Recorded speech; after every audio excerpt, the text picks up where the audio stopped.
Good morning class, welcome your accountancy video. Accountancy के अंदर हम लोग हमारी रेशो चैप्टर कर रहे थे, दैट इज योर वॉल्यूम 3 का चैप्टर नंबर 4। आई होप कि अब तक हम लोगों ने जितनी भी रेशोज कंप्लीट करी हैं वो आपने देख ली होंगी और वो आपको समझ आ गई होंगी। अब हम लोग हमारी आगे बढ़ रहे हैं, नेक्स्ट रेशो उठा रहे हैं, that is your trade payable turnover ratio, जो कि आपकी एक्टिविटी की थर्ड रेशो है क्लास। हम लोग अब ट्रेड पेबल टर्नओवर रेशो की बात करते हैं और इससे पहले वाली वीडियो के अंदर हम लोग trade receivable turnover ratio complete कर आए थे। सो क्लास, सबसे पहली चीज ट्रेड पेबल क्या होता है? ट्रेड पेबल मीन्स अमाउंट, वो amount class payable for purchases of goods and services taken by the enterprises, यानी कि ये वो अमाउंट है जिस अमाउंट से हम लोग परचेज करते हैं हमारे गुड्स एंड सर्विसेज। कौन? Enterprises in the ordinary course of business, यानी कि बिजनेस के टाइम पे। समझ में आ गया? दोबारा रिपीट करती हूँ, बिजनेस के टाइम पे जब एंटरप्राइजेस कोई भी अमाउंट से परचेज करते हैं गुड्स एंड सर्विसेज को, that is known as trade payable. आगे, it includes creditors plus bills payable. याद करिए, हम लोग ट्रेड रिसीवेबल वाले में क्या कर आए थे, उसके अंदर कौन कौन इंक्लूड हो रहा था? डेटर्स और बीआर, वो लोग इंक्लूड हो रहे थे। और यहाँ पे कौन होता है? क्रेडिटर्स और बिल्स पेबल। आगे, ट्रेड पेबल टर्नओवर रेशियो का आपका फॉर्मूला क्या है क्लास? Net credit purchases. उसमें क्या था? ट्रेड रिसीवेबल टर्नओवर रेशियो में नेट क्रेडिट सेल्स थी, यहाँ पे क्या आ जाएगा? परचेजेस डिवाइडेड बाय में एवरेज ट्रेड पेबल, और आंसर जो आएगा वो आपका टाइम्स में आएगा क्लास। आगे बढ़ती हूँ, नेट क्रेडिट परचेजेस निकलता कैसे है? तो नेट क्रेडिट परचेजेस का फॉर्मूला है total purchases minus purchase return minus cash purchases. और एवरेज ट्रेड पेबल कैसे निकलते class? Opening trade payable plus closing trade payable divided by में 2। जैसे हम लोग हमारा ट्रेड रिसीवेबल टर्नओवर रेशियो में करके आए थे कि ट्रेड रिसीवेबल की जगह हम लोग डेटर्स और बीआर लिख रहे थे, उसी तरीके से हमें इस रेशियो में भी करना है क्लास। हो सकता है हमें क्वेश्चन में ओपनिंग क्रेडिटर्स और क्लोजिंग क्रेडिटर्स दे रखे हो और ओपनिंग बिल्स पेबल और क्लोजिंग बिल्स पेबल दे रखे हो, तो डरने वाली बात नहीं है। उस केस में आप opening creditors plus opening bills payable, वो हो जाएगा ओपनिंग ट्रेड पेबल, और क्लोजिंग क्रेडिटर्स और क्लोजिंग बिल पेबल्स बन जाएगा आपका क्लोजिंग ट्रेड पेबल। तो डरना मत। तो हम लोग उस तरीके से क्रेडिटर्स और बिल्स पेबल का ओपनिंग और क्लोजिंग एक साथ ऐड करके डिवाइड कर देंगे, किससे? 2 से। क्लियर है? आगे बढ़ती हूँ। जिस तरीके से उसमें हम कलेक्शन पीरियड निकालते थे कि कब तक हम लोग कलेक्ट कर लेंगे हमारी अमाउंट, इसमें होता है payment period class. Average payment period या एवरेज एज ऑफ पेबल, कि आप कब तक पे कर देंगे। सबसे पहले अगर हम डेज में निकाल रहे हैं तो 365 डिवाइडेड बाय में ट्रेड पेबल टर्नओवर रेशियो, जो हमारा आंसर आया हुआ रेशियो का वो डेज में आंसर आएगा। और अगर आप मंथ्स में निकाल रहे हैं तो 12 by trade payable turnover ratio, जो आपका आंसर आएगा। और आपका आंसर ये किस में आएगा? मंथ्स में आएगा। डेज में निकाल रहे हो तो डेज में, और अगर मंथ में निकाल रहे हो तो आंसर मंथ में आएगा। आगे बढ़ती हूँ। अब इसके objective and significance. I hope कि आपको ट्रेड पेबल टर्नओवर रेशियो और उसका जो फॉर्मूला है वो दोनों समझ आ गए होंगे। अब मैं आगे बढ़ती हूँ ऑब्जेक्टिव और सिग्निफिकेंस की तरफ कि ट्रेड पेबल टर्नओवर रेशियो का क्या ऑब्जेक्टिव है और उसका क्या सिग्निफिकेंस है क्लास। सबसे पहले इसका ऑब्जेक्टिव क्या है? To establish the number of times the creditors are turned over in relation to credit purchases, यानी कि ये एस्टैब्लिश करता है क्या? Number of times the creditors are turned over, यानी कि वो कब तक हमारे उधारी का पैसा दे देगा। हम लोग ये देखते हैं, एस्टैब्लिश करते हैं। जितनी ज्यादा हायर टर्नओवर रेशियो होती है और शॉर्टर आपका पेमेंट पीरियड होता है, वो क्या शो करता है? Shows the availability of less credit, कि हाँ भाई हमारे ऊपर कम क्रेडिट है और हम लोग अर्ली पेमेंट, यानी कि जल्दी से जल्दी पेमेंट कर देंगे। अ हाई रेशो, अगर रेशो ज्यादा निकलती है, it means not availing full credit period, यानी कि जो आपका, जब सबसे पहली चीज जो हाई रेशो आ रही है, अगर आप रेशो निकाल रहे हैं trade payable turnover ratio, ratio जो है वो हाई आ जाती है क्लास, उस केस में क्या है? Not availing full credit period और boost up the credit worthiness of enterprises, यानी कि जो क्रेडिट वर्दीनेस है वो आपका इंक्रीज हो रहा है। और लो रेशो और लॉन्गर पीरियड, अगर रेशो जो है वो कम आ रही है और पीरियड जो है वो लॉन्गर आ रहा है, यानी कि हाई अच्छा है लो अच्छा नहीं है, लॉन्गर पीरियड आ रहा है, तो creditors are not paid in the time, it means जो क्रेडिटर्स है वो टाइमली पेड नहीं कर रहे हैं क्लास। और इंक्रीज क्रेडिट पीरियड, और आपका जो क्रेडिट पीरियड है, पे करने का पीरियड है, वो क्या हो रहा है? बढ़ रहा है। सो क्लास, अभी हम लोगों ने पहले हमारा ट्रेड पेबल टर्नओवर रेशियो का मतलब देखा। ट्रेड पेबल क्या होता है? ट्रेड पेबल टर्नओवर रेशियो निकलता कैसे है, उसके अंदर कौन कौन से फॉर्मूले आते हैं, और उसके बाद उसका ऑब्जेक्टिव और सिग्निफिकेंस देखा। अब हम लोग हमारा टीएस ग्रेवाल के क्वेश्चंस देखते हैं ट्रेड पेबल टर्नओवर रेशियो के। यस क्लास, आपके टीएस ग्रेवाल का क्वेश्चन नंबर 93 आपका सेम रेशियो का ट्रेड पेबल टर्नओवर रेशियो। ध्यान से सुनिएगा। You have to calculate trade payable turnover ratio and average डेब्ट payment period from following information. Okay, 1 साल 18-19 साल का आपको इन्फॉर्मेशन दे रखी है, ओपनिंग एंड क्लोजिंग। क्रेडिटर्स दे रखे हैं ओपनिंग के 1,50,000, क्लोजिंग के 4,50,000। बिल्स पेपर दे रखे हैं 50,000 ओपनिंग के, 1,50,000 क्लोजिंग के। टोटल परचेजेस दे रखी है, परचेज रिटर्न और कैश परचेजेस। अरे बाप रे, इससे इससे कोई क्वेश्चन ही नहीं होगा क्लास। आप नेट क्रेडिट कैसे निकालोगे? Total purchases minus purchase return minus cash purchases, आपका आ गया नेट परचेजेस। और जो आपका एवरेज ट्रेड पेबल है वो कैसे निकल जाएगा? Opening creditors plus opening bills payable plus closing creditors plus closing bills payable divided by में 2। मैंने सबसे पहले मेरा फॉर्मूला लिखा trade payable turnover ratio net credit purchases upon में एवरेज ट्रेड पेबल। अब नेट क्रेडिट परचेजेस में मैंने क्या करा? परचेजेस माइनस आपके purchase return minus cash purchases, और नीचे opening creditors plus opening bills payable plus closing creditors plus closing bills payable divided by में 2। जब मैंने ऊपर नेट क्रेडिट परचेजेस का सोल्यूशन करा, मेरा आया 16 लाख, और नीचे से करा तो मेरा आया 4 लाख। अब 16 लाख और 4 लाख को मैंने डिवाइड करा तो मेरा आंसर आ गया 4 टाइम्स। बट उसने साथ में बोला था you have to find the डेब्ट पेमेंट पीरियड आल्सो। तो डेब्ट पेमेंट पीरियड के लिए मैंने क्या बताया था? मंथ्स अपॉन में ट्रेड पेबल टर्नओवर रेशियो, और मंथ्स मेरे थे 12, ट्रेड पेबल टर्नओवर रेशियो में मेरी कितनी आ गई? 4 आ गई। तो 12/4 यानी कि 3 महीने में जो एंटरप्राइजेस हैं वो अपने पेमेंट कर देगी। क्लियर है? Same as it is question आपका क्वेश्चन नंबर 94 था, फिर भी मैंने ये चीज यहाँ समझा दी है क्योंकि आपकी बुक में इस रेशो से रिलेटेड ज्यादा क्वेश्चंस नहीं थे, सिर्फ इसी टाइप का क्वेश्चन था। तो हम लोग मैंने एक 94 क्वेश्चन भी उठा लिया ताकि आपको और अच्छे से क्लैरिटी हो जाए। That calculate trade payable turnover ratio from the following information. Opening creditors बिल्कुल सेम 93 का है। जो बच्चा अपने आप करना चाहता है अपने आप करे 94 क्वेश्चन, बहुत अच्छी बात होगी। क्लोजिंग क्रेडिटर्स दे रखे हैं, ओपनिंग बिल्स पेबल और क्लोजिंग बिल्स पेबल दे रखे हैं। ठीक है, परचेजेस है, कैश परचेजेस है एंड परचेज रिटर्न है। वही सेम 3 चीजें दे रखी हैं दोबारा। So trade payable turnover ratio में नेट क्रेडिट परचेजेस में क्या आ जाएगा? परचेजेस माइनस आपके cash purchases minus purchase return, और आपके एवरेज ट्रेड पेबल में ओपनिंग क्रेडिटर्स प्लस ओपनिंग आपके bills payable plus closing creditors plus closing bills payable divided by में 2। ठीक है, अब आगे आ जाइए। नेट क्रेडिट परचेजेस को मैंने सोल्यूशन करा तो मेरा आ गया 8,05,000। उसी तरीके से मैंने मेरा एवरेज ट्रेड पेबल करा तो 1,15,000। जब मैंने 8,05,000 को 1,15,000 से डिवाइड करा तो मेरी रेशियो आ गई काट के 7 टाइम्स। बिल्कुल सेम है एज इट इज 93 की तरह। और इसके अंदर आपका इसी टाइप का क्वेश्चन है, ट्रेड पेबल टर्नओवर रेशियो में ज्यादा नहीं है। अब मैं अगली रेशियो पे बढ़ती हूँ, आपकी ये एक्टिविटी रेशियो की last ratio, that is your working capital turnover ratio.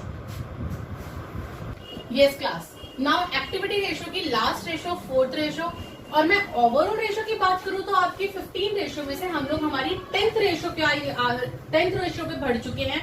हमारी ये ओवरऑल 10th रेशियो चल रही है और आपकी एक्टिविटी रेशियो की लास्ट 4th रेशियो चल रही है क्लास, जिसका नाम है वर्किंग कैपिटल टर्नओवर रेशियो। अब ये होता क्या है, किन दो के बीच में रिलेशन दिखाता है, वो सारी चीजें देखते हैं। It shows the relation between the working capital and revenue from operation. Okay, इसका मतलब ये वर्किंग कैपिटल और रेवेन्यू फ्रॉम ऑपरेशन का रिलेशन दिखाता है। इसके अंदर हम लोगों को ये पता चलता है, it shows the number of times a unit of rupee invested in working capital produces sale, कि हम लोगों को कितना एक यूनिट के ऊपर number of time a unit of rupee invested, कितना इन्वेस्ट करना है हम लोगों को किसके ऊपर, सेल्स के ऊपर, वर्किंग कैपिटल प्रोड्यूसर्स सेल्स के ऊपर।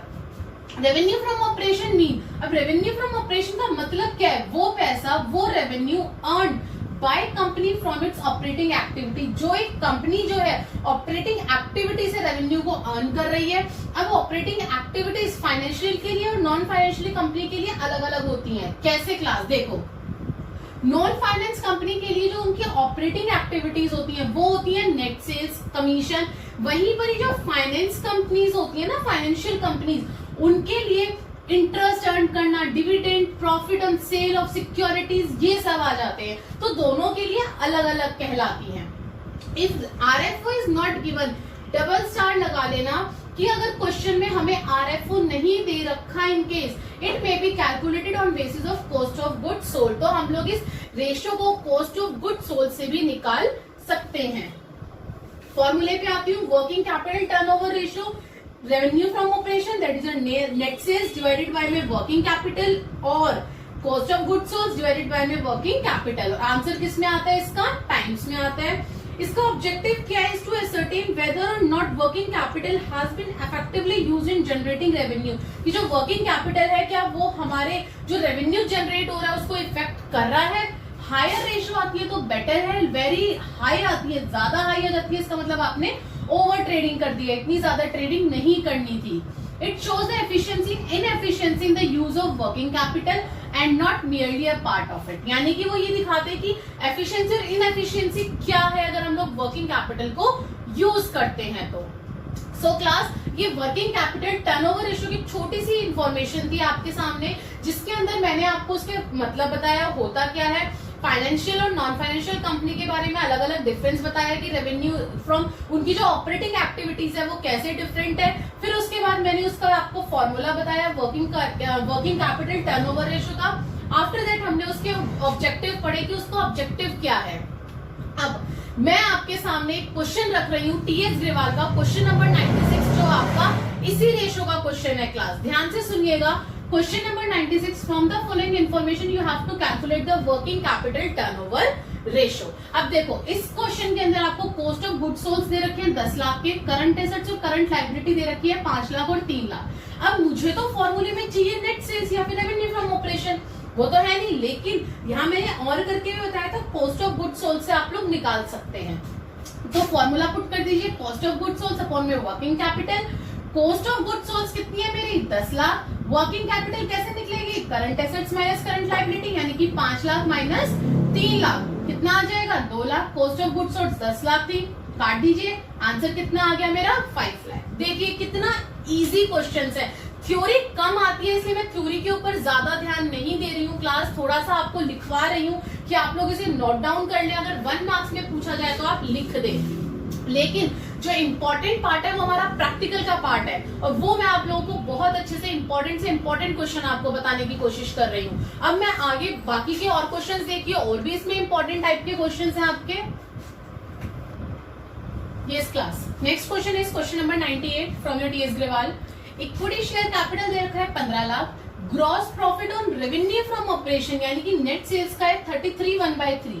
ओके, 33/1/3 मिक्स फ्रैक्शन को हम लोग क्या करेंगे, हमारे फ्रैक्शन में कन्वर्ट कर लेंगे। सीओजीएस हमें दे रखा है 20 लाख, करंट एसेट्स हमें दे रखे हैं 10 लाख और करंट लायबिलिटी दे रखे हैं 2,50,000। पहले आप बंद करके अपना वर्किंग कैपिटल निकाल लो, current assets minus current liability, यानी कि 10 लाख माइनस 2,50,000 कितना आ गया मेरा? 7,50,000। वर्किंग कैपिटल तो निकल गया, डिनोमिनेटर मेरा आ गया। अब बची बात न्यूमरेटर की, तो न्यूमरेटर के लिए आपको पहले क्वेश्चन में क्या बोला है, calculate working capital turnover ratio. अब न्यूमरेटर के लिए मेरे पास ग्रॉस प्रॉफिट वाला फॉर्मूला याद है क्लास, क्या? COGS is equals to revenue from operation minus gross profit, याद आया ये वाला फॉर्मूला? तो इसके अंदर हम क्या करेंगे, सीओजीएस उसने हमें कितना दे रखा है? 20 लाख दे रखा है। अब उसने बोला है कि इक्विटी शेयर कैपिटल 15 लाख है, उसको अभी छोड़ दो।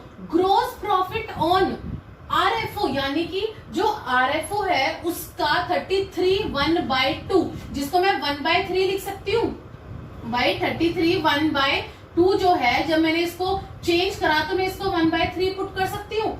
तो मैंने क्या करा क्लास कि x यहाँ पे आरएफओ का ग्रॉस प्रॉफिट है ना, तो आरएफओ को क्या ले लिया, एक्सलेट कर लिया, तो आरएफओ को एक्सलेट कर लिया, और ये आरएफओ का 1/3x है, तो आरएफओ का अगर 1/3x है तो 1/3x पुट कर दूंगी मैं। आरएफओ को 1/3 है ना, तो जब आरएफओ x ले लिया मैंने क्लास, तो आपका जो ये है ग्रॉस प्रॉफिट वो इसका है, x का 1/3 है, पुट कर दिया। अपना x निकाल दीजिए, 20 लाख इंटू 3/2, मैं x को सॉल्व करूंगी तो मेरी x की वैल्यू आ जाएगी 30 लाख, यानी कि मेरा आरएफओ, मैंने आरएफओ को x लिया था ना, तो आरएफओ आ गया मेरा 30 लाख। और ये मेरा आ गया न्यूमरेटर, बताओ क्या था, न्यूमरेटर बाय डिनोमिनेटर कर दो, 30 लाख बाय 7,50,000, मेरा आंसर आ गया 4 टाइम्स। नेक्स्ट क्वेश्चन देखते हैं, क्वेश्चन नंबर 99। आई होप कि आपको अब तक जितने क्वेश्चंस कराए हैं सारे समझ आ रहे होंगे class.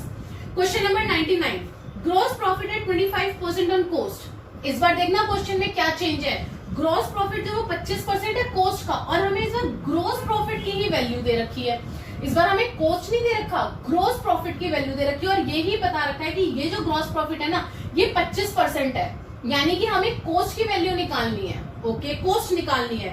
Equity share capital 10 lakh. अब देखो यहाँ पे इक्विटी शेयर कैपिटल दिया था, हमारा कहीं यूज नहीं हुआ, उसने आपको पागल बनाने के लिए दिया था। लेकिन इस वाले क्वेश्चन में देखो रिजर्व एंड सरप्लस दे रखे हैं, लॉन्ग टर्म लोन्स दे रखे हैं, फिक्स्ड एसेट्स दे रखे हैं, and you have to calculate working capital turnover ratio. अब आपके पास यहाँ ना करंट एसेट्स है ना करंट लायबिलिटी है, तो ये जो हम लोगों को यहाँ पे और चीजें दे रखी है ना, इक्विटी शेयर कैपिटल से लेके आपके फिक्स्ड एसेट तक, यहाँ से हमें वर्किंग कैपिटल निकालना है। कैसे? देखो, equity share capital plus reserve and surplus plus long term loan plus fix minus fixed assets, ये फॉर्मूला होता है आपका वर्किंग कैपिटल का। तो कर दीजिए पुट। इक्विटी शेयर कैपिटल कितने थे मेरे? 10 लाख, प्लस में रिजर्व एंड सरप्लस कितने थे? 2 लाख, प्लस में लॉन्ग टर्म लोन कितने थे? 3 लाख, और फिक्स्ड एसेट्स माइनस हो जाएंगे, कितने थे मेरे? 10 लाख। तो मैंने माइनस कर दिए। मेरे डिनोमिनेटर आ गया 5 लाख। अब मुझे न्यूमरेटर चाहिए। न्यूमरेटर क्या है मेरा? आरएफओ। अब ध्यान से देखना, वही सेम फॉर्मूला लगाऊंगी मैं जो ऊपर लगाकर आई हूँ, RFO is equal to COGS minus gross profit. ध्यान देना है यहाँ पे क्लास, मुझे निकालना है आरएफओ। उसने बोला है जो मेरा ग्रॉस प्रॉफिट है वो तो है 5 लाख, 5 लाख है। अब ये 5 लाख है, 25% है 5 लाख, तो किसका 25%? उसके लिए हम लोग क्या करते हैं, अगर हमें मान लो कि कोई अमाउंट होती, उसका 25% निकालना हो तो इंटू 25/100 करते। लेकिन जब हमें उल्टी टोटल अमाउंट निकालनी होती है ना, तो हमारा जो ये फ्रैक्शन, परसेंटेज का जो फ्रैक्शन होता है ना बेटा, वो अपोजिट हो जाता है। इस चीज को हमेशा याद रखना। तो यहाँ पे मैं अगर 5 लाख इंटू 100/25 करूँ ना, तो मेरी ओवरऑल अमाउंट आ जाएगी कितनी? इसको अगर मैं सॉल्व करूंगी और फिर प्लस 5 लाख करूंगी तो मेरी 25 लाख, यानी कि मेरी 20 लाख की मेरी कॉस्ट थी, और 20 लाख का 25% मेरा आपका क्या था? Gross profit, that is your 5 lakh. Clear है? और 20 लाख प्लस 5 लाख मेरा ओवरऑल आरएफओ आ गया क्लास कितना? 25 लाख। ये आ गया मेरा न्यूमरेटर। अब न्यूमरेटर भी है, डिनोमिनेटर भी है, अपना पुट करो फॉर्मूले में। आरएफओ मेरा 25 लाख निकला, डिनोमिनेटर यानी कि मेरा वर्किंग कैपिटल 5 लाख निकला, काटा तो मेरा आंसर आ गया 4 टाइम्स। इसमें मेन चीज मुझे आपको यही बतानी थी, यही इस क्वेश्चन के अंदर इंपॉर्टेंट था। इस क्वेश्चन के अंदर आपका इक्विटी शेयर कैपिटल का पोर्शन इंपॉर्टेंट था, जो मुझे आपको बताना था कि वो आपको पागल बनाने के लिए दे देते हैं कई बार। अब लास्ट क्वेश्चन उठाते हैं हम लोग इस रेशियो का क्लास, उसको भी ध्यान से समझिएगा, उसमें भी कुछ ना कुछ नया ही होगा। Yes class, question number 102 from your TS Grewal back question. ये भी आपका बिल्कुल अभी हम जो क्वेश्चन कर आए हैं ना, आपका एज इट इज उसी की तरह है जो हमने अभी 98 क्वेश्चन नंबर कराया क्लास। ध्यान देना कैसे। A company earns gross profit of 25% on cost for the year ended 31st March. Its gross profit was ₹5 lakh. Same information अभी लास्ट वाले क्वेश्चन में थी कि जो आपका ग्रॉस प्रॉफिट है वो 25% है कॉस्ट के ऊपर, और ग्रॉस प्रॉफिट कितना है? 5 लाख। अब इसमें तो आपको कहीं दिक्कत ही नहीं आनी चाहिए। उठा के सबसे पहले क्या करोगे? 5 लाख आपका क्या है? सीओजीएस, सॉरी 5 लाख सीओजीएस नहीं, 5 लाख आपका क्या है? प्रॉफिट है, और आपको निकालना है सीओजीएस। यहाँ पे मैंने फॉर्मूले से देखो 2 तरीके हैं निकालने के। एक तरीका तो मैंने आपको लास्ट क्वेश्चन में बताया कि आप उस तरीके से अपना, जब भी हमें टोटल अमाउंट निकालनी होती है तो हम लोग रिवर्स कर देते हैं हमारी परसेंटेज को। लेकिन दूसरा तरीका ये है कि इसके अंदर मैंने फॉर्मूला भी पुट कर दिया कि आपको फॉर्मूले से भी करके बता देती हूँ, दिक्कत नहीं होगी। कैसे? देखो, जो ग्रॉस प्रॉफिट है वो 25% है किसका? कोस्ट का। ठीक है, ग्रॉस प्रॉफिट 25% कोस्ट का है क्लास। अब यहाँ पे मैंने ये फॉर्मूला क्या करा, ग्रॉस सीओजीएस को तो मैं इधर ले आई और 5 लाख को इधर ले गई, क्रॉस कर दिया मैंने। जब सीओजीएस को मैं इधर ले आई तो सीओजीएस इधर आ गया मेरा, और 5 लाख इधर आके मल्टीप्लाई हो गया। तो देखो बात तो वही होगी ना जो भी हम पीछे क्वेश्चन में करके आए थे। इसको मैं कट करूंगी, मेरा कितना आ जाएगा? ₹20 लाख। मेरी कॉस्ट आ गई ₹20 लाख। इससे मैं मेरा आरएफओ निकाल लूंगी। आरएफओ का फॉर्मूला क्या था? COGS is equal to RFO minus gross profit. COGS, अब देखो मुझे निकालना क्या है? मुझे निकालना है अपना आरएफओ। तो मैं क्या करूंगी कि ग्रॉस प्रॉफिट को इधर ले जाऊंगी, अपना क्रिस क्रॉस कर लूंगी, क्योंकि मुझे आरएफओ निकालना है। अब देखो इधर ग्रॉस प्रॉफिट मेरा कितना है? इन्होंने 5 लाख है, इधर आरएफओ है, इधर सीओजीएस मेरा 20 लाख है। आरएफओ को मैं इधर ले आई, क्योंकि जो निकालते हैं उस टर्म को हम लोग एलएचएस साइड ले आते हैं। आरएफओ को मैं इधर ले आई, 5 लाख को मैं इधर ले गई। तो जब मैंने माइनस करा यहाँ पे प्लस में है, यहाँ जाके क्या हो गया माइनस में हो गया, RFO इधर माइनस में हो गया। जब 5 लाख मेरा इधर माइनस में हुआ तो माइनस का 25 लाख माइनस से माइनस कट गया, तो मेरा RFO कितना आ गया 25 लाख आ गया, यानी कि मुझे मेरा न्यूमरेटर मिल गया, न्यूमरेटर आ गया मेरे पास। अब मैं बात करती हूँ डिनोमिनेटर की, यानी कि मेरे वर्किंग कैपिटल की। इक्विटी शेयर कैपिटल दे रखा है कंपनी का 10 लाख, रिजर्व एंड सरप्लस दे रखे हैं 2 लाख, लॉन्ग टर्म लोन दे रखे हैं 3 लाख। अभी बिल्कुल एज इट इज क्वेश्चन किया है, लेकिन बस एक फर्क है, इस बार नॉन करंट एसेट्स दे दिया हमें 10 लाख। पिछली बार फिक्स्ड एसेट्स थी आपके पास, इस बार नॉन करंट एसेट्स है। देखना उस क्वेश्चन में मैंने डिफरेंट फॉर्मूले से बताया, इस क्वेश्चन में डिफरेंट से बता रही हूँ, दोनों में से कोई भी यूज करोगे दोनों सही है। सबसे पहले मैंने मेरा कैपिटल एम्प्लॉयड निकाल लिया। Capital employed share holders fund plus non current liability. यहाँ शेयर होल्डर्स फंड में मेरा इक्विटी कैपिटल आ जाएगा और रिजर्व एंड सरप्लस, यानी कि 10 लाख और 2 लाख। 10 लाख और 2 लाख को मैंने ऐड कर दिया शेयर होल्डर्स फंड के लिए। नॉन करंट लाइबिलिटी के लिए मेरे पास लॉन्ग टर्म लोन है, दैट इज योर 3 लाख। तो लॉन्ग टर्म के लिए मैंने यहाँ पे 3 लाख ऐड कर दिया, यानी कि मेरा कैपिटल एम्प्लॉयड कितना आ गया 15 लाख आ गया मेरा कैपिटल एम्प्लॉयड। अब मुझे क्या चाहिए, मुझे वर्किंग कैपिटल चाहिए। कैपिटल एम्प्लॉयड का दूसरा formula total assets minus current liability. Total assets में से करंट लाइबिलिटी माइनस करूंगी तो मेरी क्या आ जाएगी कैपिटल एम्प्लॉयड आ जाएगी। टोटल एसेट्स को क्या मैं non current assets plus current assets लिख सकती हूँ। जो मेरी टोटल एसेट्स होती है वो नॉन करंट एसेट्स और करंट एसेट्स को मिला के बनती है ना क्लास। तो अब मैंने क्या करा, टोटल एसेट्स की जगह नॉन करंट एसेट्स और करंट एसेट्स को लिख दिया। अब थर्ड स्टेप को ध्यान से देखना, current assets minus current liability का दूसरा नाम क्या होता है working capital. Working capital is equals to current assets minus current liability, यही होती है ना। तो बस यहाँ पे मैंने current assets minus current liability की जगह क्या डाल दिया वर्किंग कैपिटल। कैपिटल एम्प्लॉयड मेरी अभी ऊपर निकली थी 15 लाख, नॉन करंट एसेट्स मुझे गिवन है मेरी 10 लाख प्लस वर्किंग कैपिटल। अब मैं क्या करूंगी, जो वर्किंग कैपिटल निकालना है 10 लाख को इधर ले आऊंगी, 15 में से 10 लाख गए, कितने बचे 5 लाख। 15 लाख में 10 से 10 लाख गए, 5 लाख बचे। मेरी अब वर्किंग कैपिटल भी आ गई, यानी कि मेरा न्यूमरेटर भी आ गया RFO, मेरा डिनोमिनेटर भी आ गया वर्किंग कैपिटल 5 लाख। न्यूमरेटर है 25 लाख, तो 25 लाख डिवाइडेड बाय में 5 लाख। 25 लाख और 5 लाख को मैंने डिवाइड करा, काटा, तो मेरा आंसर आ गया 5 टाइम्स। सो क्लास यहाँ पे आपकी third ratio, main third ratio that is your activity ratio खत्म होती है।